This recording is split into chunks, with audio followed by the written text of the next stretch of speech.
Welcome back to NetWorthy Podcast, where we provide coverage on all things NBA. I'm your co-host El Jefe, and I'm joined here by my fellow members of the SFN crew. How y'all fellas doing tonight?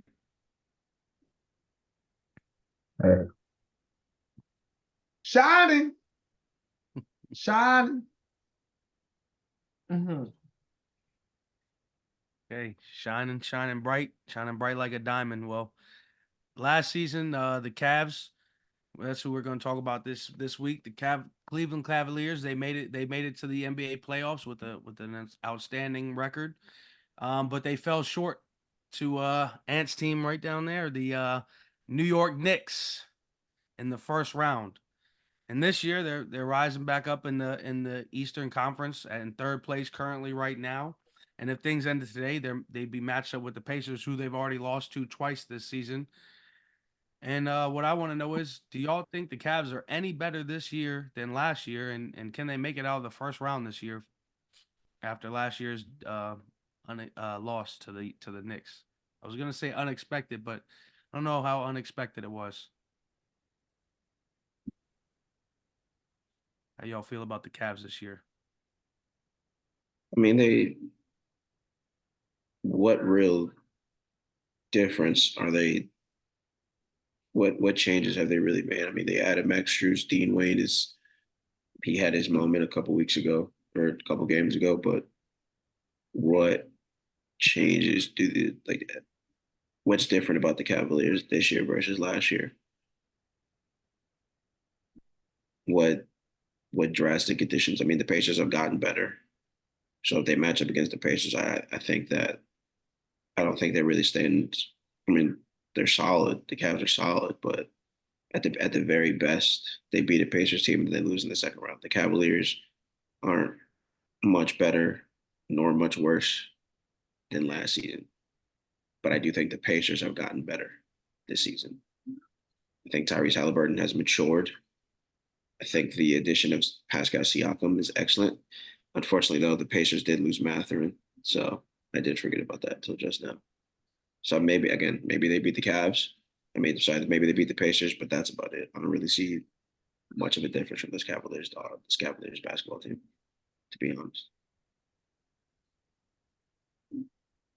Mm. Yeah, Oh, they're I they're didn't slightly realize it was season better ending. Sorry. just because they've been together for a whole year now. Obviously, like Ann said, they added Max Strus and Dean Wade, the real D Wade. But Exactly. but I think if they play Indiana, it'll end up being like a four to no 6 to 7 game series between either or because both teams I feel like evenly match with the adding Pascal having all the time that Indiana has right now. There's no way that you know um, they can't win, but I can't see overall. I feel like Cleveland is the overall better team than Indiana. So if that matchup ended up happening, that would be Cleveland to take. You know what I mean? So, um, but I feel like Cleveland's a slightly better team this year, and they will stay in that top three within the conference because Embiid's out, and obviously the Knicks and the Heat aren't going to catch them. So you know, yeah, Oh, I'm not worried about that. I'm not worried about. See, I'm not worried that about was a salty placement. laugh too.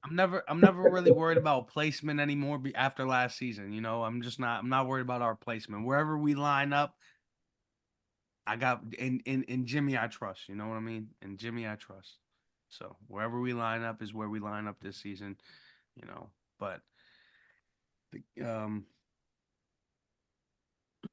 it is what it is. It is what it is when it comes to those standings. But the Cavs they could get knocked out. I could see the Pacers pulling up a 7 game series upset in Cleveland.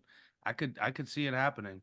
I mean, like Ant said earlier, the Cavs really haven't gotten that much better in my opinion this season. They're literally just as good as they were last year with just about the same record.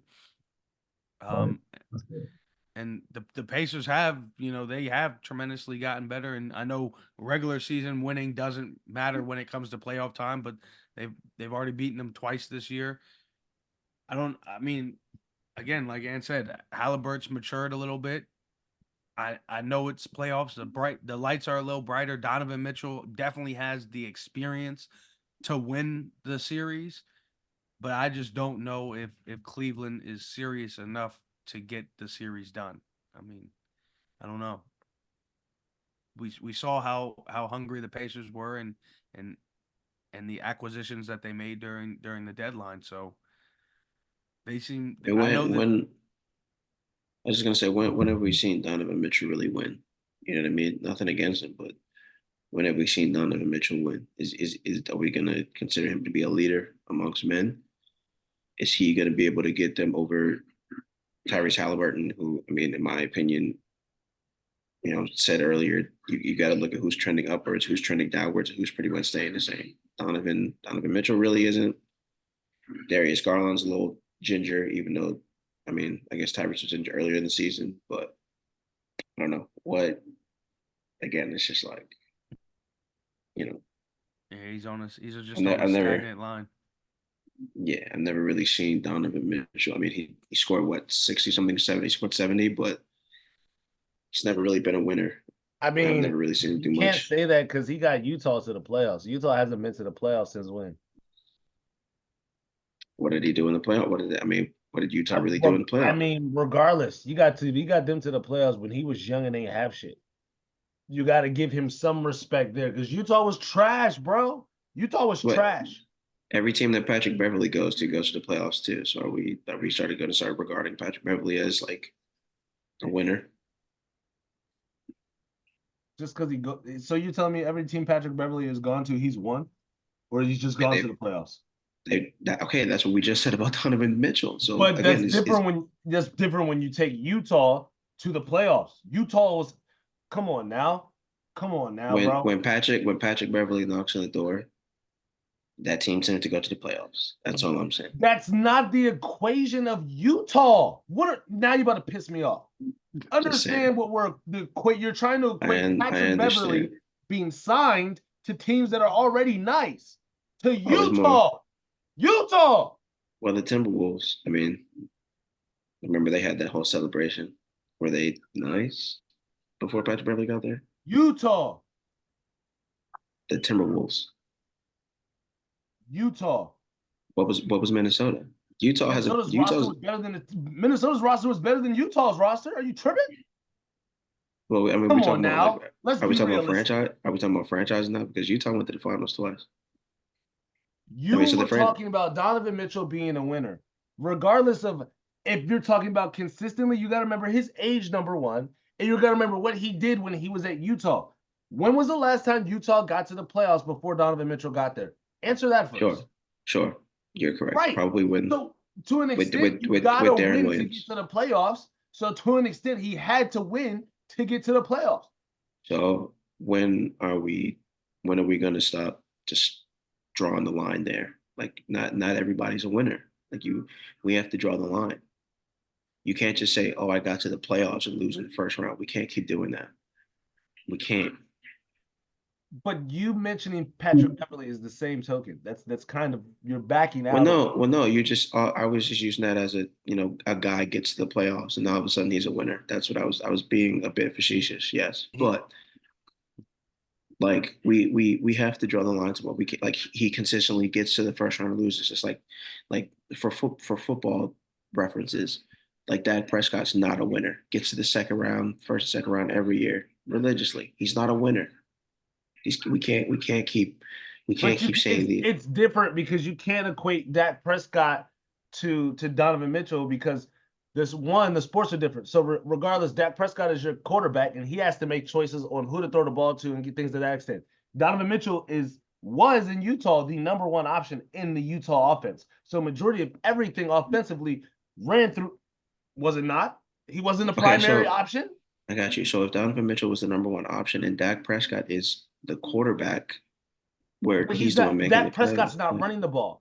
Like I mean, you No, offense like he just has the ball literally every play on offense. unless you're punting the ball. But it's not, once again, as a quarterback, it's different because you have to rely on your other pieces to do work for you to an extent. As a basketball player who is a number one option, you solely rely on your skill set to score the basketball. So I see where your comparison was lying, but in the terms of it, it can't really match up the way we want it to match up. For sure, but on offense, like who's getting the ball to these But other it's options? not going. The terminology is not going to match up the way you want it to. I'm just saying because we're a pass heavy team. The Cowboys are a pass heavy team, so we would rely on Dak Prescott. But once again, you would have to rely on him to throw to receivers that now you have to rely on to catch the ball. If they do not catch the ball, that then falls back on him. You realize that? That's what I'm saying in that extent. But Donovan Mitchell, when you shoot the ball offensively, when you're in charge, that falls on you regardless. It doesn't fall on anybody else. You can't blame anybody else when you're not making shots because those are your shots.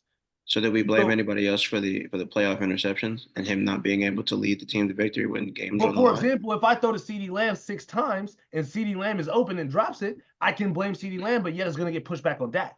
Regardless, you see what I'm saying? Because he's the quarterback. I specifically mentioned the interceptions in big moments. But once again, you're interceptions that don't equate to the full stats of what Donovan Mitchell would have. There's multiple categories of stats Donovan Mitchell would have. Didn't Donovan Mitchell lose 3-1? Wasn't Donovan Mitchell up 3-1 against the Utah Jazz and lose in the bubble? Or was it something else?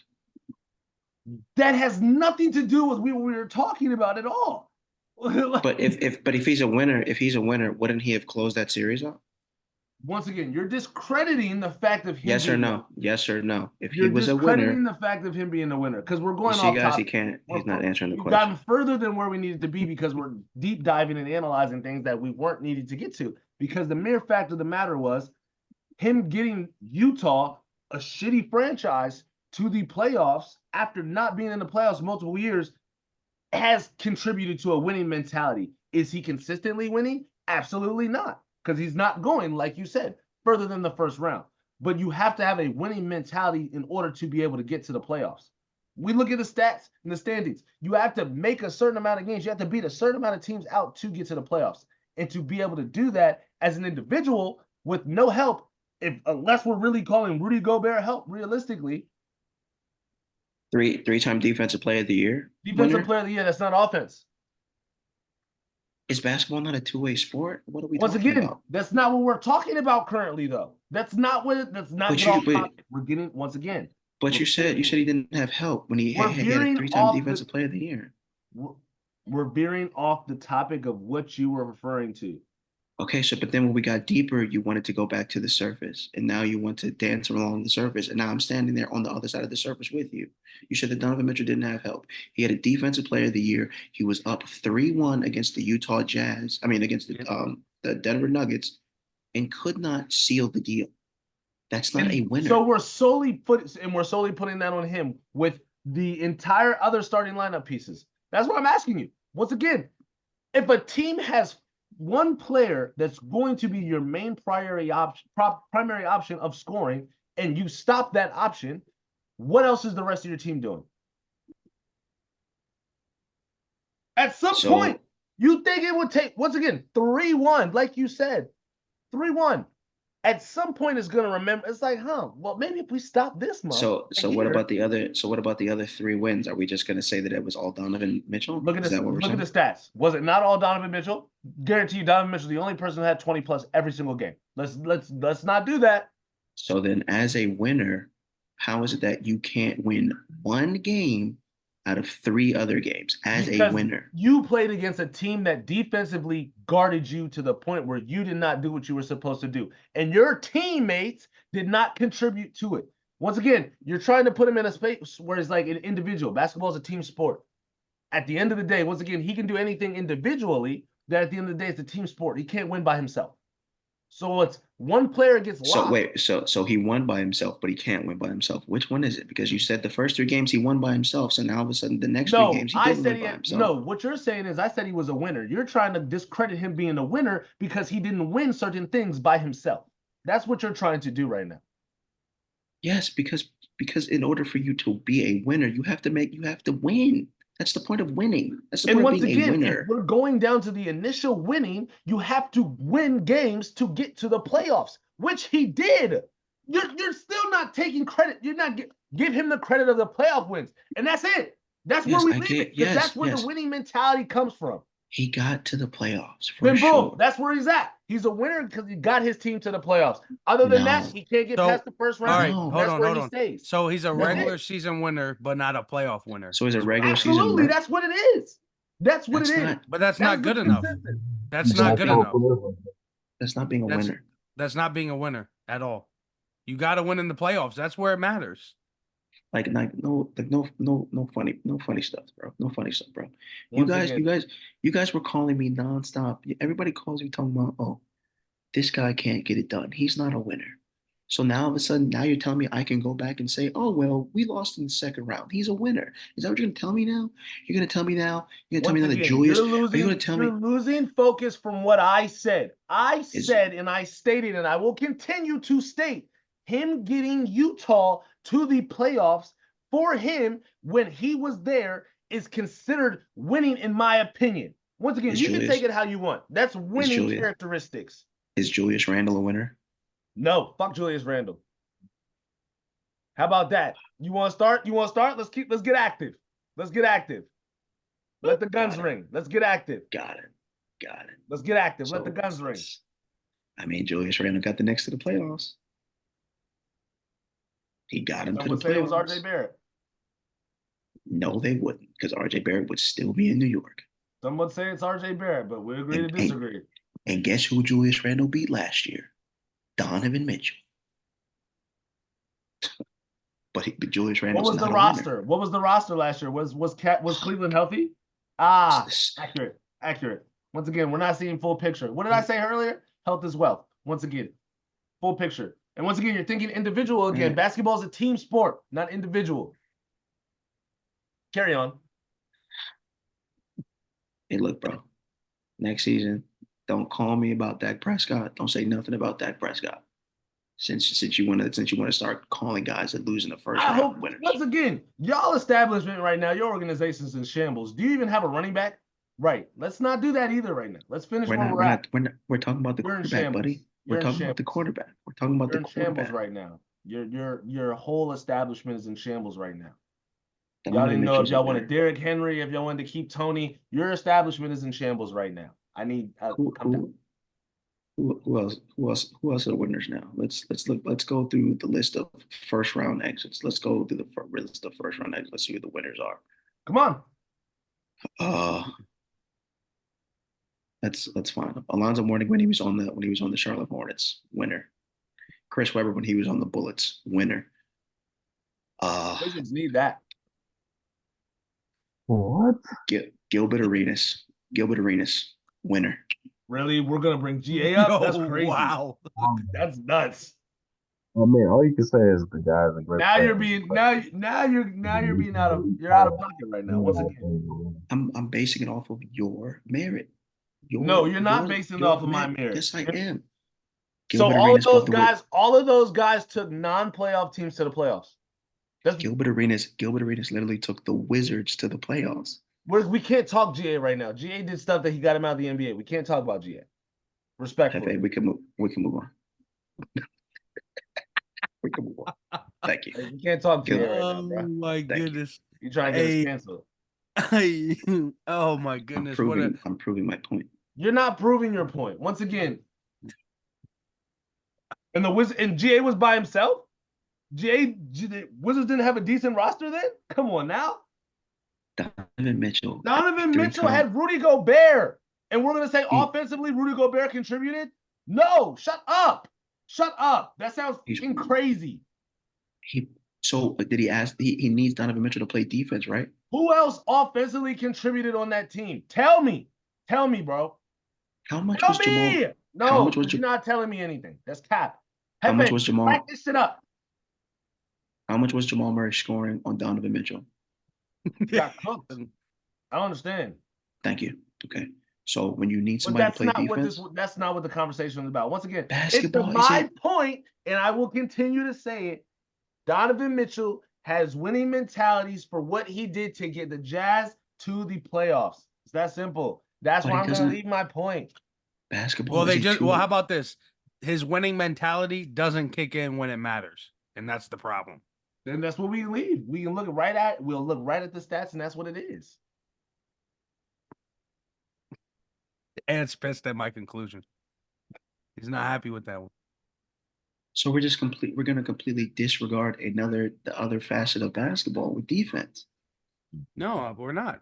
He didn't play defense. That was a fact. I mean, there's no other way around it. You can't come back up 3. You can't let a team come back up 3-1 playing defense. There's no way. So then, how if we're completely forgetting about one half of basketball, how are you a winner if you don't play both sides of the ball? What are you talking about? Basketball is a two-sided game. The best players play both sides of the ball. Yes or no? The winners, unless you're named Steph Curry, who is the best shooter ever. And he doesn't play both sides of the ball, so let's calm down now. I said, unless you're the best shooter ever, which is what he is, you can kind of get away without playing defense. But once again, you just said basketball is a two-way game. So he can get away with not playing defense. So imagine he doesn't play defense when it matters. 2 points left on the clock. He's not going to play defense? That's what you just said. I'm going based off of your merit, right? And I'm going to agree with you because Kyrie Irving did what? Kyrie Irving did what when they were what? Up what? 3-1. See what happens when you don't play defense? Mr. Winner? The only difference is between Steph and Donovan Mitchell. One of these guys has 4 rings. One of these guys is a back-to-back MVP winner. And one of those guys had 4 other pieces that contributed, and also one piece who was a snake that ended up being 2-time MVP in the finals. So if we really want to go that far, let's do it. Fine. Let's take away the 2 rings. Let's take away the 2 rings. Then Steph Curry has what? The other 2 rings. He has 2 rings. He has 1 unanimous With MVP. still more help than what he had, with more help than Donovan Mitchell had. Once again, why are we forgetting? What did Donovan? Who else scored 20 plus on Utah? Please tell me. Please tell me. Nobody, because you can't. But who was giving up 30 plus to Jamal Murray? Play defense, he got brother. Spanked. He spanked that baby. What else you want me to say? Like, I can't. Okay. I'm not going to argue that because there's nothing to argue that. But once again, you're not answering my point. Who else scored more than 20 plus points on Utah? Nobody. Right. Thank you. He's a winner on offense and a loser on defense. Sucks to suck. Get more money than all of us. So here we are, talking shit with being broke. How about it? I'm glad Next topic. You said the money. You said the money argument for that guy. That's weird. That's weird. He's not here. What you mean? He make over 60 mil. What you mean? Why are you pocket watching that guy? We're here talking about basketball. We're talking about money. First off, we're podcast and we're analysts, so we have to analyze contracts. Do you not realize that we have to check? Do you not? I'm sorry. Why? I do my due diligence because the offseason is coming up. I want to know how much money the Lakers have and what we have and who we have options on getting. So once again, I'm sorry if I'm a little too into it. I apologize if you're not there. That's a good save. Because we weren't talking about years, and you were talking about one man's dollar amount. You weren't talking about the team. You were talking about one man's dollar amount. No, but once again, if I'm gonna check the league, I gotta frequently check to see everybody's stats and everybody's money and everyone's salary. How much money each team is gonna have. I gotta know. This is what we do. This is our job, right? This is our job. It's supposed to be. For sure. That was a good save. Yeah. That was a very good save. Got him. Sorry. You pocket watching because he's a loser. That's fine. Go ahead, do your thing, man. That's all good. I'm not mad at that. I'm not mad at that. Julius Randle make $20 million more than he should be, but we don't talk about that, do we? Want to go there? No, because I'm not talking about another man's pockets. That's not what I do. I'm talking about this once playing again, we're ability. Analysts. I watch people do it on ESPN. We watch it all the time. So if we're gonna do this job and we're gonna do it well, we got to know what we're doing. I know, and I'm analyzing their games, and both of them are losers. Hey, might as well trade him to the Knicks then. I don't want him. He's not going to take us over the hump. Like, I can guarantee it. Well, that's the point. You guys don't do anything to put you over the hump anyway. Okay, that's fine. You lost a 7-3 unicorn who fooled you for years, and now he's doing his thing. Tragic. Hey, guess who we did beat? Donovan White Mitchell. man's league. Guess who we did beat? We beat Donovan Mitchell. That's what happened. Outstanding. I'm happy for you. How many Julius Randle have that game? Ah, It was a series. touchy. Well, you never know if things could go the way they could go. The Cavs and Knicks could very well match up again this season. So, things are the way they are now, but they're not set in stone. So we could potentially get another Cavs and Knicks first round series again this season. So that'd be something to look out for. But we'll see what happens with the Cavs this season and how far they can go, and if they can Donovan Mitchell can finally get him out of the first round, and how far his winning mentality can push this team. We beat them 4-1. Get this loser ass nigga out of my face. Yikes. Oh man. Well, make sure to catch all these episodes on strictly on YouTube, NetWorthy Basketball Podcast. Make sure to hit that subscribe button, and we'll be back soon. Catch y'all next time.